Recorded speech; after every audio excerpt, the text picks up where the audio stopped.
There's something very interesting happening in the gospel today that many of you are going to think, I've always known that, Father Mike. Big deal.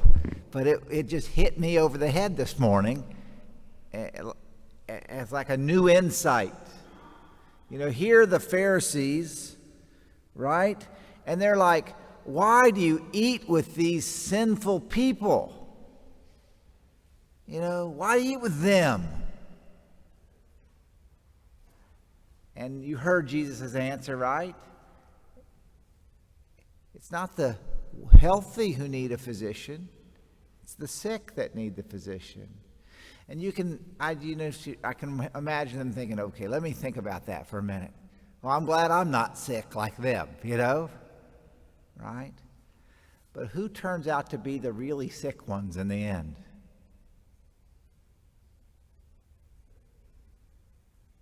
The scribes and the Pharisees. And who did Jesus come for? Who did he come for first and foremost? He came for them. And so he's telling them, I came for you. Now, let's think about St. Paul for a minute.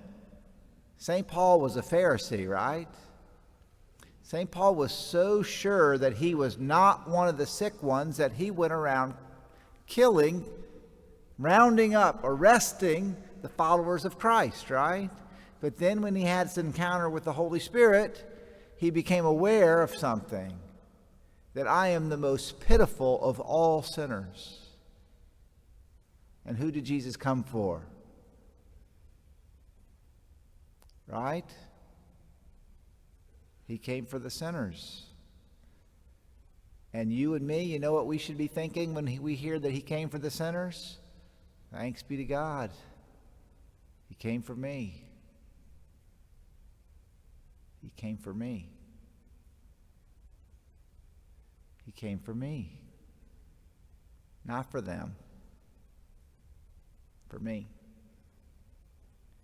And some of these scribes and Pharisees are that's gonna click for them eventually. But right now, they're not even close to there. Right now, they're still coming up with their list of reasons that he doesn't qualify as the Messiah. That's what they're there to do. They're there to grade him, to check him out, to see if he's okay. And what's the vote going to be? Yes or no? The vote's going to be no. He hangs around with sinners. And thank God he does. Thank God he does. And that's what I was thinking this morning. And again, I knew all of that, but it just hit me in a new way today. Thank God he does. So what is the Sabbath day? The Sabbath day is Saturday, right? Sabbath day is 7 days of creation. Creation started on Sunday, the last day, Saturday, and then God rested on the Sabbath day, and then he gives us the day. Now, we observe the Lord's Day now, right? We observe the Lord's Day. And remember, Jesus told the story about you don't take a new piece of cloth and put it on already old wineskins. See, Jesus wasn't coming to tinker with the old covenant. He came to do what? Establish a what? A new covenant. And so we are new covenant people.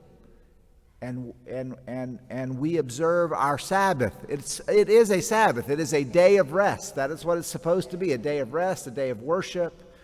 But it is no longer Saturday. It's the day of the resurrection. It's the Lord's Day. It's the day that John was caught up into the Spirit. It is this new and eternal covenant that we renew every day.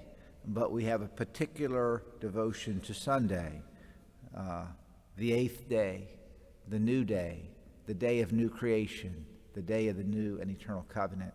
So all of these things that were spoken about the Sabbath, that the Sabbath day should be an honorable day, a day not to follow our own way, a day not to seek selfishness, but a day of rest in the Lord, a day of peace in the Lord, a day of celebration in the Lord. So, my brothers and sisters, Jesus came for sinners, and you and I should say, thanks be to God. Thanks be to God. Thanks be to God.